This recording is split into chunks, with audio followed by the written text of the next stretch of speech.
चलिए आज बनाते हैं मैंगो पूरन पोली। और ये मैंगो पूरन पोली बहुत ही फूली फूली बनकर तैयार होती है और बहुत ही सॉफ्ट और नरम बनती है। तो यहाँ पर हम इसे सूजी के साथ मैंगो को मिक्स करेंगे। जनरली ये चना की दाल से बनती है, लेकिन यहाँ पर मैं सूजी के साथ मिक्स कर बना रही हूँ। यहाँ पर मैं 3 आम ली हूँ और ये आम को रफली काट लेते हैं और इसके जो पल्प है वो हम निकाल लेते हैं।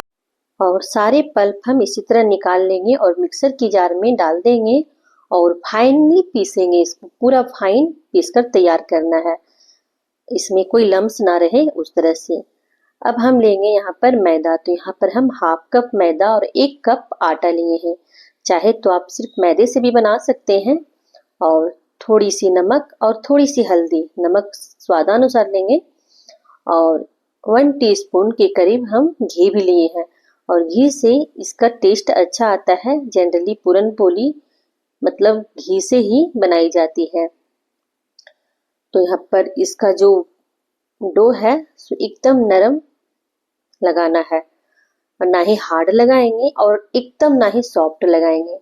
तो मीडियम लगाना है, लेकिन एकदम सॉफ्ट ही लगाना है, लचीला। अब इसमें हम थोड़ा सा घी डाल देते हैं और फिर थोड़ा सा इसे हम मिक्स करेंगे। मेन इसको ज्यादा थोड़ा होता है और डो को एकदम लचीला बनाना होता है, जिससे कि जो पूरन पोली बनेगी वो एकदम सॉफ्ट और नरम बनकर तैयार होगी। चाहे तो इसे आटे से भी बना सकते हैं या फिर पूरा मैदा से भी बना सकते हैं, लेकिन मैं यहाँ पर आधा कप मैदा और 1 कप आटा दी हूँ। अब इसका स्टफिंग बनाएंगे। तो यहाँ पर एक पैन में 2-3 चम्मच घी लेंगे और सूजी डालेंगे हाफ कप।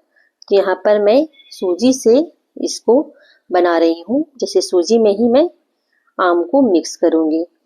जनरली ये बनती है चने की दाल से, लेकिन मैं सूजी के साथ बना रही हूँ और बहुत ही अच्छी बनकर तैयार होती है। तो मैंगो के जो पल्प निकाल कर रखे थे वो भी मैं डाल दी हूँ और इसे मिक्स कर दी हूँ। और सूजी ना भूनेंगे तो लाइट भूनना है, बहुत ज्यादा लाल नहीं भूनना है। अब इसमें 1 कप हम दूध डालेंगे और फिर से जो बेटर है, मतलब जो सूजी भून के रखे थे और मैंगो जो मिक्स किए हैं वो एकदम पतला हो जाता है, लेकिन फिर उसे मिक्स करने के बाद अच्छे से डो की फॉर्म में आ जाएगी। अब इसमें हम चीनी डाले हैं और इलायची पाउडर। आपको जिस हिसाब से मीठा पसंद हो उस हिसाब से चीनी डालें। यहाँ पर हम हाफ कटोरी से भी कम चीनी डाले हैं और फिर से ये एकदम बैटर की फॉर्म में आ जाएगा, लेकिन फिर इसको थोड़ा सा सुखाना है। और सूजी रहती है तो इस कारण से तुरंत सूख जाती है और दूध डालने से इसका टेस्ट और भी अच्छा आता है। जनरली ये एक तरह की मिठाई जैसी ही होती है, तो ये मीठा ही बनाया जाता है। तो इसमें जो चीनी आप अपने हिसाब से डालें। और ये एकदम डो की फॉर्म में आ गई है, आप देख रहे होंगे। जब ये सूख जाएगी पूरा, तब ये इसको हम ठंडा होने के लिए छोड़ देंगे। तो जैसे जैसे ये सूखने लगेगी तो पेन है वो छोड़ने लगेगी इस डो को, मतलब सूजी और आम की जो मिश्रण है उसको।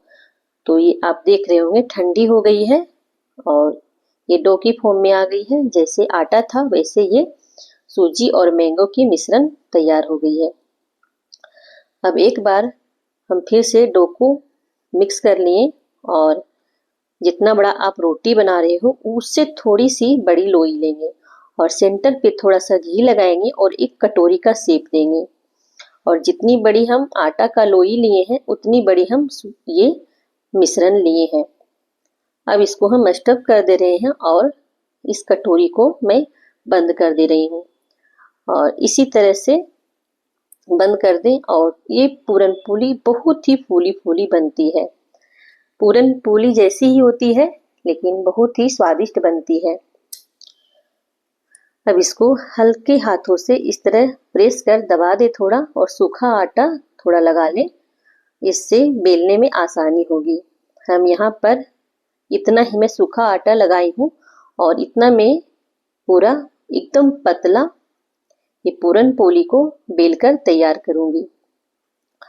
और जितना बड़ा ये चकली है उतना बड़ा मैं इसे बेल लूंगी। और एकदम पतला बेलना है, क्योंकि पूरन पोली पतली ही होती है, मोटी नहीं होती है, और पतली रहती है और एकदम सॉफ्ट बनती है। तो यहाँ पर आप देख रहे होंगे कि मैं कैसे इसे बेली हूँ, और बहुत ही पतली बेलकर तैयार की हूँ। अब इसको हम एक बार इसी तरह पलटकर हल्के हल्के हाथों से बेलन से इसको अच्छे से बेल लूंगी। यहाँ पर कितनी बड़ी बिल गई है आप देख रहे होंगे। अब इसको मैं बनाऊंगी। तो तवा ले लें और तवा पहले गरम कर लें, और आप देख रहे होंगे कि कितनी अच्छी बड़ी बन गई है एकदम ये पूरन पोली। अब तवे पे घी डालेंगे और इसमें ये पूरन पोली मैं डाल दे रही हूँ, और एक तरफ अच्छे से सिक जाएगा तब इसे पलटेंगे और इसमें घी लगाएंगे। यहाँ पर तेल नहीं लगाना है, घी ही लगाना है, इससे इसका टेस्ट बहुत ही अच्छा आता है। और इसी तरह से इसे सेक लेंगे, और ज़्यादा नहीं सेकेंगे, मतलब ज़्यादा इसको एकदम क्रिस्पी नहीं करेंगे, नहीं तो ये हार्ड हो जाएगी। इसको सॉफ्ट ही रखना है, ये सॉफ्ट ही ज़्यादा अच्छी लगती है। और ये सूजी से मैं बनाई हूँ, और ये जनरली चने की दाल से बनती है, लेकिन सूजी के साथ में बनाई हूँ, वो भी बहुत ही स्वादिष्ट बनकर तैयार हुई है। कभी आप भी इस तरह से बनाकर देखिएगा, झटपट सी बनने वाली रेसिपी है। चने की दाल को तो पहले भिगोना पड़ता है और पीसना भी पड़ता है, लेकिन सूजी के साथ कुछ भी नहीं करना पड़ता और फटाफट से बन जाती है। और ये पूरन पोली सिर्फ दही के साथ ही अच्छी लगती है, लेकिन मैं यहाँ एक सब्जी रखी हूँ, आलू और परवल की सब्जी है। जनरली ये दही के साथ ही अच्छी लगती है, और साथ में अचार के साथ तो और ही स्वादिष्ट लगती है। और आप देख सकते हैं कितनी सॉफ्ट बनकर तैयार हुई है।